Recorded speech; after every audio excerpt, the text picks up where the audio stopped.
नमस्कार बच्चों, आप सभी का स्वागत है आज की इस वर्कशीट में। वर्कशीट नंबर 43 और आज का हमारा विषय है एक बिंदु से एक वृत्त पर स्पर्श रेखाओं की संख्या। पिछली वर्कशीट में हमने स्पर्श रेखा, छेदक रेखाएं सीखी थी। अब हम एक बिंदु से एक वृत्त पर स्पर्श रेखाओं की क्या क्या संख्या हो सकती है ये हम देखेंगे। आइए पहले हम याद कर लेते हैं। एक डैश वृत्त को दो बिंदुओं पर स्पर्श करती है या छूती है। स्पर्श करती है, छूती है, वो क्या होती है? एक जो वृत्त को दो बिंदुओं पर स्पर्श करती है उसे हम क्या कहते हैं? इसमें से देखिए उसका क्या उत्तर होगा। उसे हम जीवा कहते हैं। तो पहले खालिस्तान में जीवा आ जाएगा। दूसरा खालिस्तान, एक डैश वृत्त को दो बिंदुओं पर प्रतिच्छेद करती है। अब ये प्रतिच्छेद, दोनों में अंतर है। यहाँ स्पर्श कर रही है, छू रही है, यहाँ पर दो बिंदु पर प्रतिच्छेद या दो बिंदु पर स्पर्श, तो उसका उत्तर हो जाएगा छेदक रेखा। किसी वृत्त की स्पर्श रेखा उसे डैश बिंदु या बिंदुओं पर प्रतिष्ठित करती है। तो कितने बिंदु पर प्रतिष्ठित करती है? एक बिंदु पर स्पर्श रेखा। तीसरे खालिस्तान का उत्तर, वृत्त तथा उसकी स्पर्श रेखा के उभयनिष्ठ बिंदु को हम क्या कहते हैं? उसको हम स्पर्श बिंदु कहते हैं। तो ये सारे खालिस्तान हमारे क्या हो गए? हमने देखा ये पहले का उत्तर है, ये दूसरे का उत्तर है, ये तीसरे खालिस्तान का उत्तर है और ये चौथे खालिस्तान का उत्तर है। ठीक है, आइए अब देखते हैं क्या क्रियाकलाप दिया गया है। एक कागज पर एक वृत्त खींचिए। जैसे ये वृत्त खींचा गया है, एक बिंदु इसके अंदर लीजिए, पी बिंदु अंदर ले लिया। अब इस बिंदु से वृत्त पर स्पर्श रेखा हम क्या खींच सकते हैं? क्वेश्चन है ये, क्या आप पी बिंदु से वृत्त पर स्पर्श रेखा खींच सकते हो? आप क्या परीक्षण करते हैं? क्या ऐसे खींची गई प्रत्येक रेखा को दो बिंदुओं पर प्रतिच्छेद करती है? अब पी से आपने बिंदु से पास करती हुई आपने अनेक रेखाएं बनाई। आपने देखा है सभी रेखा पी बिंदु से जो भी जा रही हैं वो सब वृत्त को दो बिंदुओं पर प्रतिच्छेद कर रही हैं। और जबकि स्पर्श रेखा क्या होती है? जो एक बिंदु पर प्रतिच्छेद करें। ठीक है, अगर हम कोई एक स्पर्श रेखा बना रहे हैं और हम इसको पी बिंदु से बनाना चाहते हैं तो हम क्या देख रहे हैं? इसने वृत्त को दो पॉइंट्स पर प्रतिच्छेद कर दिया। आप देख रहे हो, एक पॉइंट ये हो गया, एक पॉइंट ये हो गया। ठीक है, और अगर मैं सोचूं कि मैं किसी और तरीके से बनाऊंगी तो शायद कम पॉइंट हो, ऐसा नहीं हो रहा। मैं इसको हिलाती जाऊंगी, अलग अलग उस पॉइंट्स पे लेती जाऊंगी पी से होते हुए, तो आप देख रहे हो कि ये तब भी दो ही बिंदुओं पे प्रतिच्छेद कर रहा है, जबकि स्पर्श रेखा के लिए होना चाहिए कि ये एक बिंदु पर प्रतिच्छेद करें। ठीक है, आगे देखते हैं।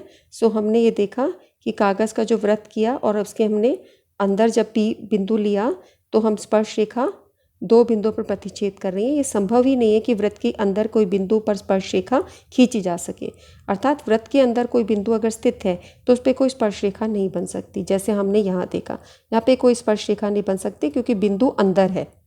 ठीक है, स्पर्श रेखा, क्योंकि हमने पढ़ा था कि स्पर्श रेखा केवल एक बिंदु पर प्रतिष्ठित होती है। अब हम दूसरी स्थिति देखते हैं। वृत्त पर एक बिंदु लीजिए, ये वृत्त पर एक बिंदु लिया है और इससे स्पर्श रेखा बनाइए। तो आप देख रहे हो इससे एक स्पर्श रेखा बनाई जा सकती है। वृत्त के इस बिंदु पर एक स्पर्श रेखा होती है, अर्थात वृत्त पर स्थित किसी बिंदु से वृत्त पर एक और केवल एक स्पर्श रेखा बन सकती है। आप इस पर ध्यान दीजिए कि सिर्फ एक स्पर्श रेखा बनेगी और केवल एक बनेगी। आप एक से ज़्यादा अगर बनाने की कोशिश करें तो वो नहीं बन सकती। अब जैसे पी बिंदु से मैं एक और बना रही हूँ, ये स्पर्श रेखा नहीं है। ठीक है, और मैं सोचूं किसी और तरीके से कर दूं पी बिंदु से, ये भी स्पर्श रेखा नहीं है। ये देखो, ये सब दो दो पॉइंट्स पे जा रही हैं। जो दो बिंदुओं पे वृत्त को छूती है वो तो फिर छेदक रेखा होगी। एक बिंदु पे तो सिर्फ यही रेखा हो सकती है जो हमने देखा कि ये इस तरीके से जो बनी गई रेखा है वही हो सकती है ना।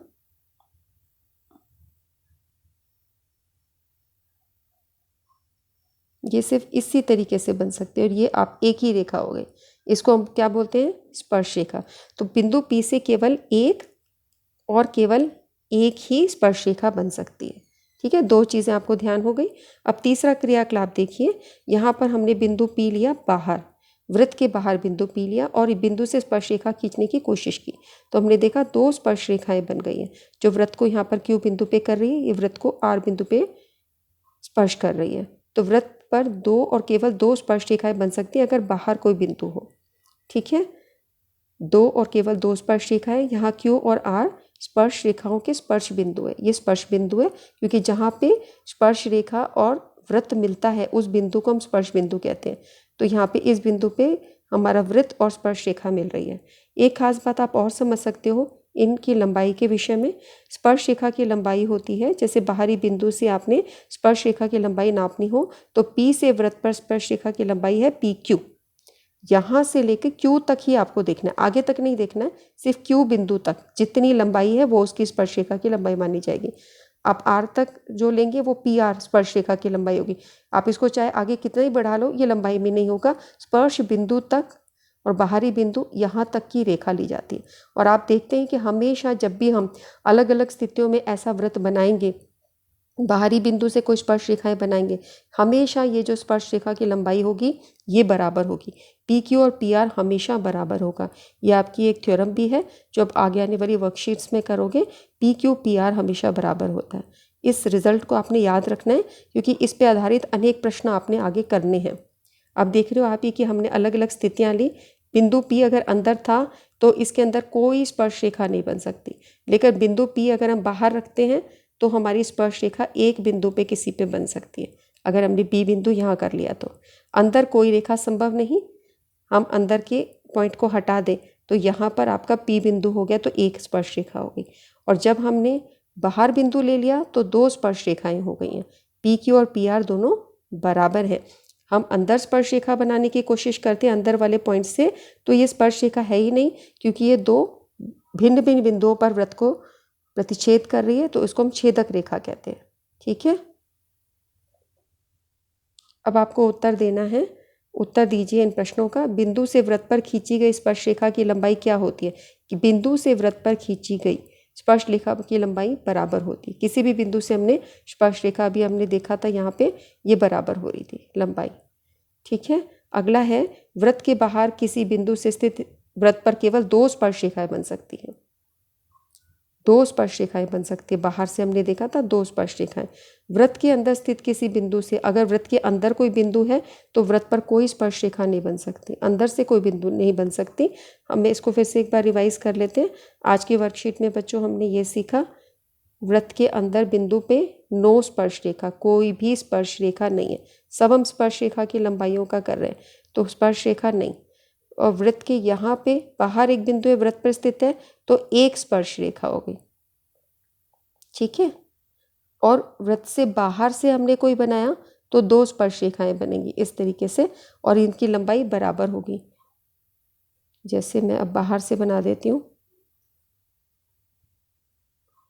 ये आपका एक वृत्त है, ये हमने बिंदु बाहर लिया तो बिंदु से ऐसे एक स्पर्श रेखा हो गई, ये एक स्पर्श रेखा, तो स्पर्श बिंदु तक की लंबाई मापी जाती है और ये बराबर होती है। ठीक है, आज की वर्कशीट में हमने ये सीखा। और आपके लिए एक इम्पॉर्टेंट इंस्ट्रक्शन है कैप संबंधित। कोविड के संदर्भ में उचित व्यवहार। नियमित रूप से आपको अपने हाथों को साबुन और पानी से धोना है। कोविड से बचने के लिए, अपने आप को संक्रमण से बचाने के लिए हमें अपने हाथों को नियमित रूप से धोना है। रगड़ रगड़ कर अच्छे से साबुन और पानी से धोना है। आपकी हैंड वॉशिंग की 8 स्टेप्स आपको सिखाए गए हैं स्कूल्स में, आप वो सारे 8 स्टेप्स जानते हो। इसको आपने फॉलो करना है ताकि आपको कोविड का संक्रमण ना हो। तो आप ये काम करते रहिए बच्चों। इनकी पिक्स अपनी टीचर्स को सेंड कीजिए। नेक्स्ट वर्कशीट की डिस्कशन पे हम लोग फिर आपस में मिलेंगे। तब तक काम करते रहिए और विश्राम कीजिए। धन्यवाद।